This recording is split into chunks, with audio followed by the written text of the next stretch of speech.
Hi everyone, welcome to my channel Shimna Study Corner. Today we're going to learn the poem titled A Tiger in the Zoo from Class 10 NCERT textbook First Flight. If you are watching my channel for the first time, consider subscribing. Hit the bell icon to receive notification when a new video is uploaded. Today we are going to deal with a poem titled A Tiger in the Zoo, written by Leslie Norris. George Leslie Norris was a prize-winning Welsh poet and a short story writer. He taught at academic institutions in Britain and the United States. Norris is considered one of the most popular Welsh writers of the post-war period, and his literary publications have won many prizes. Now, let's move on to the poem. A Tiger in the Zoo by Leslie Norris.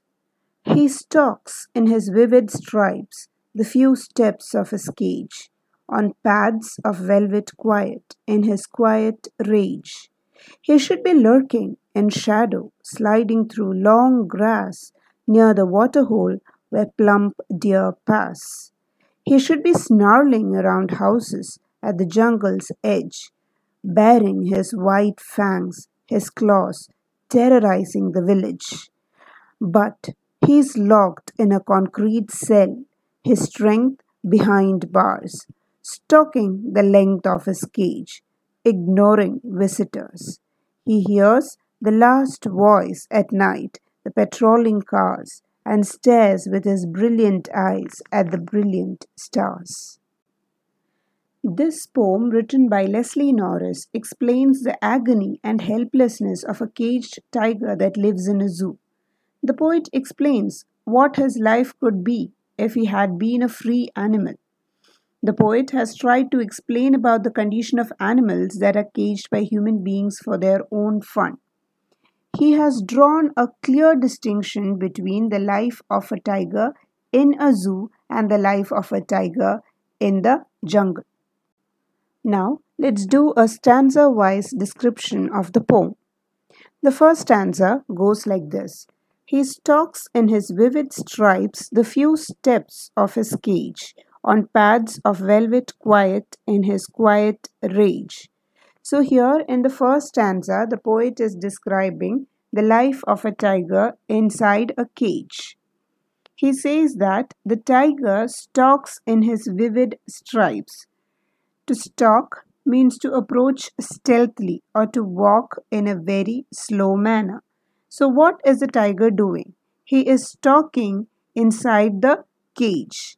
The cage is being described as very small.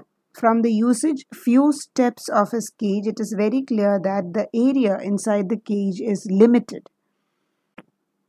Here, vivid stripes refers to the bright stripes on the body of the tiger. The poet says that the tiger is stalking or walking on pads of velvet quiet. As all of us know, velvet is a very soft fabric. Here, pads of velvet refer to the soft underside of his paws. So the poet says that the tiger is stalking around in the cage on his very soft paws. And then in the last line of the stanza, the poet says that he is in quiet rage. He means to say that the tiger is very angry for being confined, for being taken away from his natural habitat. But his rage is quiet now. He is not expressing his rage anymore, as he knows that there is no use expressing his rage. Now he is used to this kind of life. Now let's move on to the second stanza. He should be lurking in shadow, sliding through long grass near the waterhole where plump deer pass. In this stanza, the poet is trying to contrast the life of a tiger in the jungle to that of a tiger in the zoo. The poet says that if the tiger was not captured and imprisoned in the zoo, he would have been lurking in the shadows. To lurk means to remain hidden. He would be hiding in the long grass to attack his prey. And where would he do this? He would do this near the water hole. Water hole means a source of water. So he would be hiding in the long grass near the water hole to attack the plump deer. Where the plump deer pass here means that would be the area where the plump deer would come to drink water.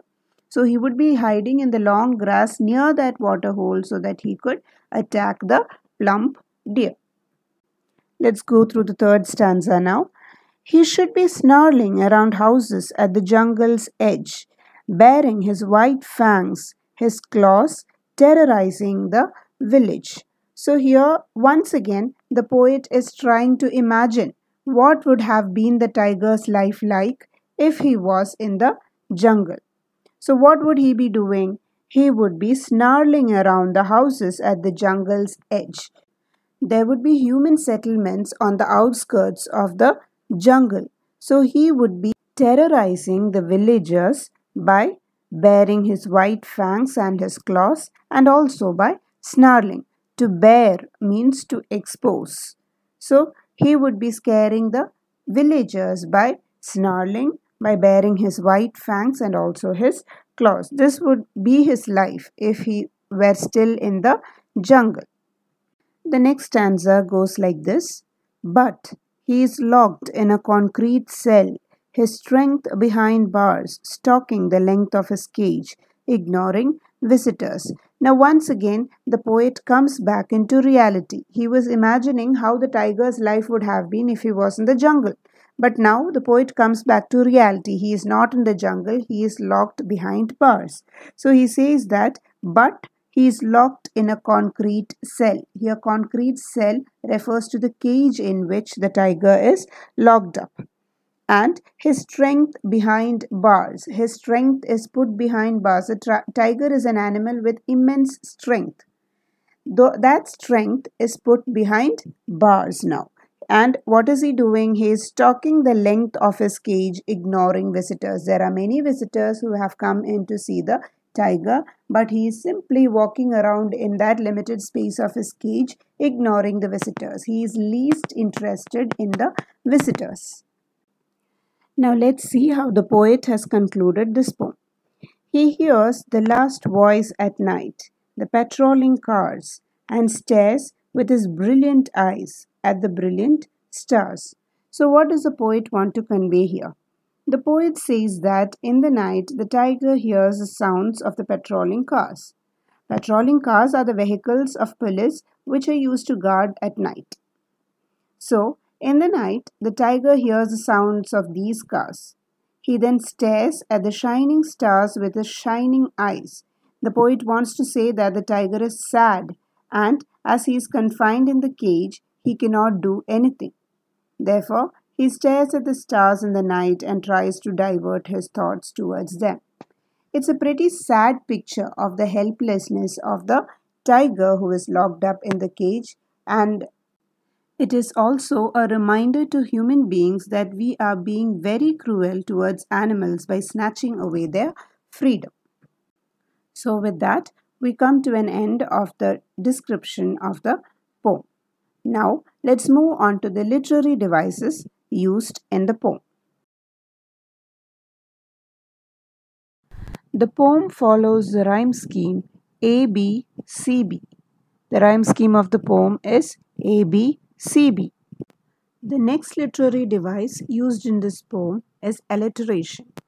Alliteration is the use of the same letter or sound at the beginning of words that are close together. Then we have an example of a metaphor. Metaphor is a word or phrase that is used in an imaginative way to show that somebody or something has the same qualities as another thing. The next one is oxymoron. An oxymoron is a phrase that combines two words that seem to be the opposite of each other. Next, we have enjambment. Enjambment is the continuation of a sentence without a pause beyond the end of a line, couplet, or stanza. Finally, we have imagery. Imagery is the use of visually descriptive or figurative language, especially in a literary work. With that, we have come to an end of today's lesson. Hope all of you have benefited from this video. For more videos, subscribe my channel Shimna Study Corner. Like, share, and let me know of your valuable comments below. Thank you for watching. See you in the next video. Bye-bye.